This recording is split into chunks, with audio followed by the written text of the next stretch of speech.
আসসালামু আলাইকুম। সর্বশেষ আপডেট বাংলা সংবাদ আপনাকে স্বাগত। শুরুতেই জানিয়ে দেব সংবাদ শিরোনাম, পরে বিস্তারিত। সরকারি বাজার সিন্ডিকেট সক্রিয় রাখছে বলে অভিযোগ করেছেন জয়নুল আবেদিন ফারুক। এরপরেই জানিয়ে দেব জীবন্ত মানুষকে পুড়িয়ে মারার দল বিএনপি, মন্তব্য করেছেন শেখ পরশ। আরও জানিয়ে দেব শিক্ষা ব্যবস্থা নিয়ে অপকৌশল শুরু করেছে সরকার, মন্তব্য করেছে বাংলাদেশ জামায়াত ইসলামী।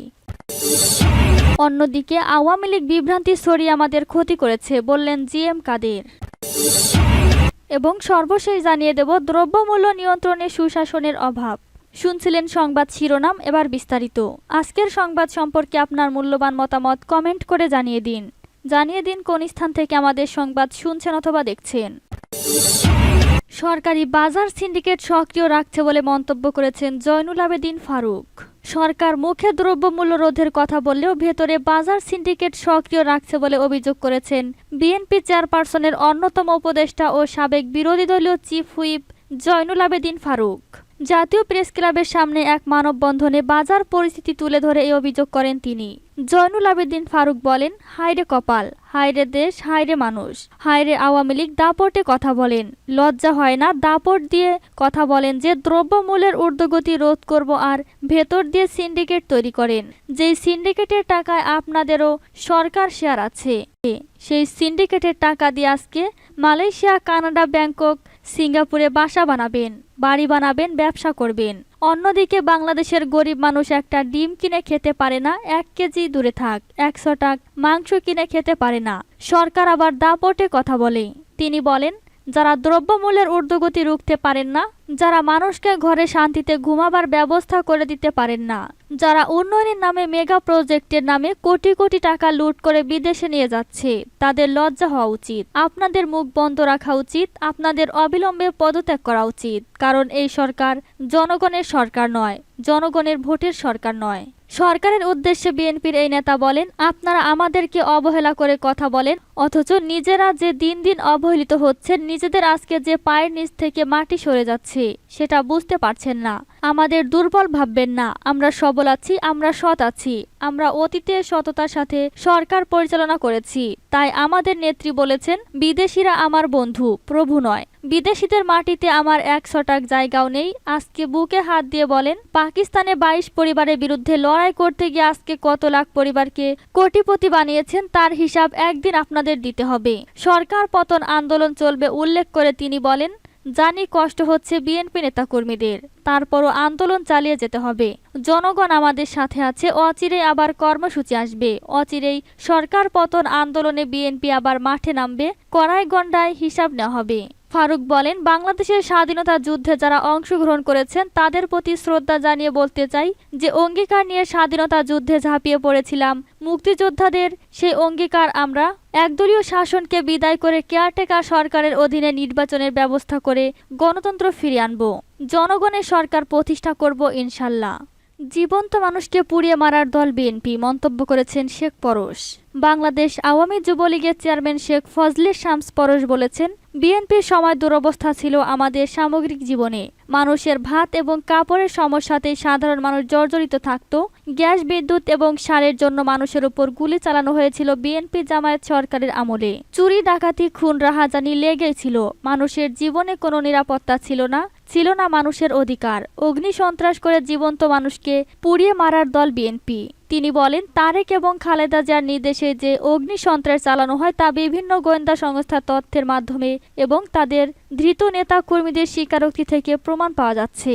সেই ন্যাক্কারজনক ঘটনাকালে অগ্নিদগ্ধ ও আপনজন হারা স্বজনদের ব্যথা এখনো মানুষের মনে দাউ দাউ করে জ্বলে। বিএনপি জানে তাদের জন্য মানুষের শুধু ঘৃণাই রয়েছে। মানুষ তাদের বিশ্বাস করে না, তাই তারা নির্বাচনে যেতে ভয় পেয়েছে। কারণ তারা জানে যে এই অপরাধী বিএনপিকে মানুষ কোনোদিনও ভোট দেবে না। তিনি আরো বলেন, যখনই এই দেশের মানুষের জীবনে উন্নতি হয়েছে অথবা আরো অধিকৃত উন্নতির সুযোগ রয়েছে, তখনই এদেশের মানুষের ভাগ্য নিয়ে, সাধারণ মানুষের জীবন নিয়ে ছিনিমিনি খেলেছে বিএনপি জামায়াত। আজকেরও তাদের এই কালো পতাকা মিছিল তাদের কুমতলবের আভাস বহন করে এবং একটা অশনি সংকেতের ইঙ্গিত বহন করে। শিক্ষা ব্যবস্থা নিয়ে অপকৌশল শুরু করেছে সরকার, মন্তব্য করেছে জামায়াত। বাংলাদেশ জামায়াত ইসলামীর ভারপ্রাপ্ত আমির অধ্যাপক মুজিবুর রহমান বলেছেন, বর্তমানে শিক্ষা ব্যবস্থা নিয়ে চরম অপকৌশল শুরু করেছে সরকার। তারা এই দেশের বহুদিনের ইসলামী ইতিহাস ঐতিহ্যকে ভুলণ্ঠিত করে পাঠ্যপুস্তকে হিন্দুত্ববাদী শিক্ষা ব্যবস্থা চালু করতে চায়। এই দেশের মুসলিম ছাত্রছাত্রীদের নাস্তিক্যবাদ শিক্ষা দিয়ে একটি মেধা ও নৈতিকহীন জাতি তৈরি করার অপকৌশল গ্রহণ করেছে। তাদের এই অপকৌশল এই দেশের মাটিতে সফল হতে দেওয়া যাবে না। মুজিবুর রহমান বলেন, বর্তমানে বাংলাদেশ একটি জটিল পরিস্থিতির মধ্য দিয়ে যাচ্ছে। বর্তমান সরকার জনগণের সরকার নয়, তারা নিজেদেরকে জনগণের সরকার বললেও প্রকৃতপক্ষে এই দেশের জনগণ তাদেরকে সরকার হিসাবে চায় না। তারা জনগণের ভোটাধিকার হরণ করে জোর করে ক্ষমতা দখল করে রয়েছে। তারা জনগণের বাক স্বাধীনতা হরণ করে গণতন্ত্রকে হত্যা করে একনায়কতন্ত্র কায়েম করেছে। তিনি বলেন, আজ দেশের মানুষের মৌলিক অধিকার বলতে কোনো কিছুই নেই। মৌলিক অধিকার না পেয়ে আজ বহু মানুষ মানবেতর জীবনযাপন করছে। তারা আজ ভাতের অধিকার, চিকিৎসার অধিকার ও তাদের বাক স্বাধীনতা ফিরে পেতে চায়। গণতন্ত্রকে পুনঃপ্রতিষ্ঠা করতে চায়। জনগণের এই অধিকার ফিরিয়ে দিতে হলে জামায়াতের নেতাকর্মীদের বর্তমান ফ্যাসিবাদ বিরোধী আন্দোলনে অগ্রণী ভূমিকা পালন করতে হবে। বাংলাদেশ জামায়াত ইসলামীর ভারপ্রাপ্ত সেক্রেটারি জেনারেল মাওলানা এটিএম মাসুম বলেন, বাংলাদেশ দ্রুত অনিশ্চয়তার দিকে এগিয়ে যাচ্ছে। বাংলাদেশ জামায়াত ইসলামীকে বহুমুখী চ্যালেঞ্জ মোকাবেলা করে সামনের দিকে এগিয়ে যেতে হবে। দায়িত্বশীলদের জবাবদিহিতা থাকতে হবে। মনের কামনা বাসনাকে নিয়ন্ত্রণ করার যোগ্যতা অর্জন করতে হবে। কেন্দ্রের যে কোনো সিদ্ধান্ত বাস্তবায়নে উদ্যোগী হতে হবে। আওয়ামী লীগ বিভ্রান্তি ছড়িয়ে আমাদের ক্ষতি করেছে, বললেন জিএম কাদের। পার্টির ব্যাপারে মানুষের পারসেপশন ভালো না জানিয়ে জাতীয় পার্টির চেয়ারম্যান গোলাম মোহাম্মদ কাদের বলেছেন, আমরা অন্য দল দ্বারা নিয়ন্ত্রিত হয়েছি। এটা আংশিক সত্য। আমরা চেষ্টা করছি ফিরে আসার জন্য। তিনি বলেন, নির্বাচনে আওয়ামী লীগ জাপাকে 26টা আসন ছাড় দিয়েছে এবং বিভ্রান্তি ছড়িয়ে আমাদের ক্ষতি করেছে। জিএম কাদের বলেন, অনেকে বলছে আমাদের দল ভাগ হয়ে যাবে। দল ভাগ হয়ে যাওয়ার সম্ভাবনা আমি এই মুহূর্তে দেখছি না। তবে দলে ব্যাপকভাবে সংশোধন হওয়ার সুযোগ আছে।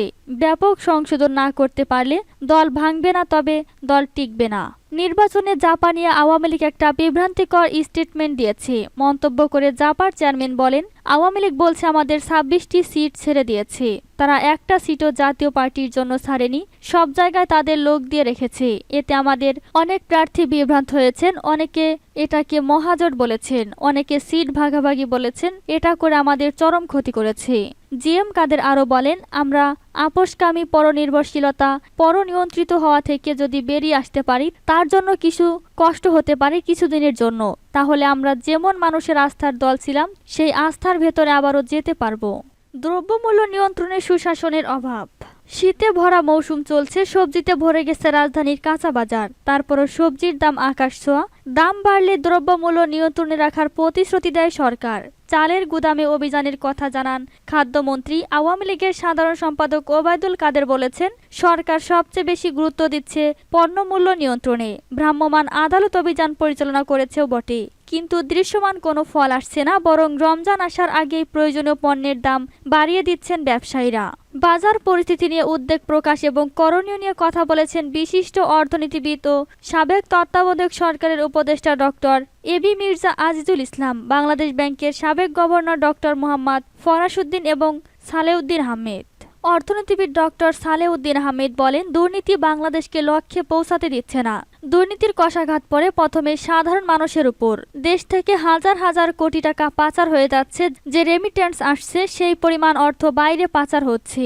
হুন্ডির মাধ্যমে দেশের বাইরে এজেন্টরা টাকা পাচারে সহায়তা করছেন। সরকার জানে কিভাবে পাচার হচ্ছে। সরকার কিছুই জানে না, এটা বলার সুযোগ নেই। সুশাসন এবং জবাবদিহি না থাকলে সেই সমাজে সবকিছুই বৈধতা পায় মন্তব্য করে তিনি বলেন, সবাই আখের গোছাতে ব্যস্ত। মার খায় সাধারণ জনগণ। দ্রব্যমূল্য বাড়লে ধনীর উপর তেমন প্রভাব পড়ে না। আঘাতটা প্রথমে আসে গরিব মানুষের উপর।